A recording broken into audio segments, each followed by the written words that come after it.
67। एक पूरी कौम, एक पूरे खित्ते की तबाही की बुनियाद रखी सिर्फ 67 अल्फाज वाले खत ने।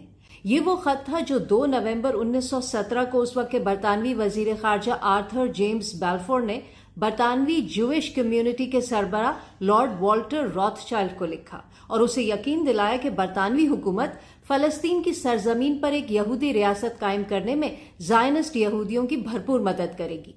ये खत कहलाता है बैल्फोर डिक्लेरेशन और उसी की बुनियाद पर बरतानिया ने सेहूनी तहरीक से एक ऐसे मुल्क का वादा किया जहां की 90% आबादी मकामी फलस्तीनी अरबों की थी।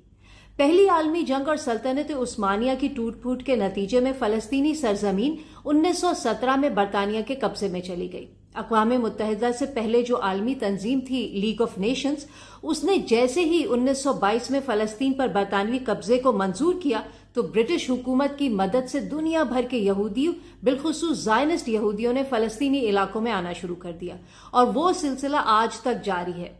उस टाइम पर बरतानिया ने फलस्तीनी जमीनों पर कब्जा कर करके यहूदियों को देना शुरू कर दिया। बरतानिया ने उन यहूदी काबिजों के साथ मिलकर कई मुसल्लह ग्रुप्स बनाए। उन जत्थों ने रात की तारीकी में फलस्तीनी घरों पर छापा मार हमले किए, घरों को गिराया और फलस्तीनियों की नस्ल कुशी की। जैसे ही अभी 7 अक्टूबर को इसराइल फलस्तीन जंग दोबारा छिड़ी तो कई लोगों ने कहना शुरू कर दिया कि भाई जब फलस्तीनियों के आबाओ अजदाद खुद अपनी जमीनें बेचकर गए तो अब वो क्यों इस पर लड़ रहे। बड़ा ही अफसोस हुआ कि लोगों को अपनी तारीख ही नहीं पता, उल्टा उस तारीख का फॉल्स या फेक वर्जन मानना शुरू कर दिया है। इंटरनेट और स्मार्टफोन्स के इस दौर में लाइल्मी का कोई जवाब नहीं है। फलस्तीनियों के आबाओ अजदाद ने अपनी जमीनें किसी को नहीं बेची, वो जमीनें उनसे जबरदस्ती छीनी गई थी। सेहूनी हमलों की वजह से 1947 तक फलस्तीनी इलाकों में यहूदी आबादी बढ़कर 33% हो गई थी, लेकिन उनके पास सिर्फ 6% जमीन की मिल्कियत थी। फिर हुआ 1948 में अल नकबा, अरबी में उसके मानी है सानेहा। फलस्तीनियों की मुल्क बदरी और नस्ल कुशी को अल नकबा कहा जाता है। उसमें नीम फौजी मुसल्ला ज़ायनिस्ट ग्रुपों ने फलस्तीनियों के 500 से ज्यादा शहर और देहात तबाह किए। नस्ल कुशी के 70 वाकयात में 15,000 से ज्यादा फलस्तीनी हलाक किए। 7.5 लाख फलस्तीनियों को उनके घरों से बेघर किया और फलस्तीन की 78% जमीन पर कब्जा कर लिया। बकिया 22% जमीन वो है जो अब मगरबी किनारे और गजा पट्टी में तकसीम है। उसी नकबा के नतीजे में यहूदियों ने 15 मई 1948 को इसराइल के कयाम का ऐलान किया। मेरी बात का यकीन नहीं आता तो 2021 में उर्दन ने एक फिल्म बनाई थी फरहा, वो देखें।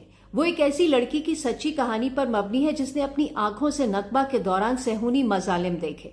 ये फिल्म नेटफ्लिक्स पर दिसंबर 2022 में रिलीज हुई। इसराइल ने एड़ी चोटी का जोर लगा लिया था फिल्म को रोकने के लिए, लेकिन सोशल मीडिया के इस दौर में हकीकत छुपाई नहीं जा सकती। फिल्म रिलीज हुई। इसराइल में यहूदी हॉलोकॉस्ट से इनकार करना जुर्म है, लेकिन फलस्तीनी हॉलोकॉस्ट अल नकबा के जिक्र पर भी पाबंदी है।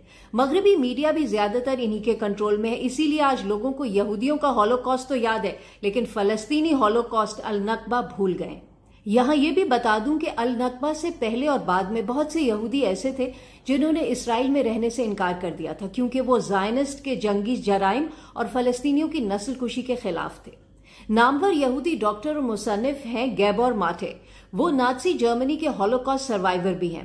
कहते हैं कि शुरू में उनका भी ख्वाब था कि यहूदियों का अपना मुल्क हो, अपनी फौज हो, ताकि नाज़ी कैंपों की तारीख दोहराई ना जा सके।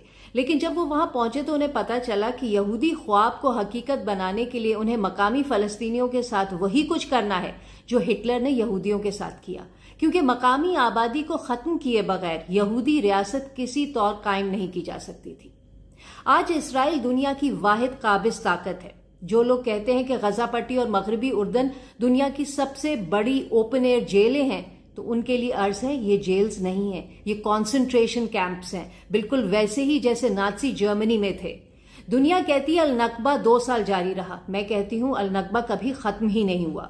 फलस्तीनी अपने बाप दादा के घरों की चाबियां आज भी गले में लटका कर रखते हैं कि कहीं दुनिया फलस्तीनी हॉलोकॉस्ट भूल ना जाए, बिल्कुल वैसे जैसे पूरी दुनिया बेल्फोर डिक्लेरेशन के 67 अल्फाज में से वो 23 अल्फाज टोटली भूल चुकी है, जो कहते हैं वाज़े रहे कि कोई ऐसा काम नहीं होगा जिससे फलस्तीन की गैर यहूदी आबादी के शहरी और मजहबी हुकूक को नुकसान पहुंचे।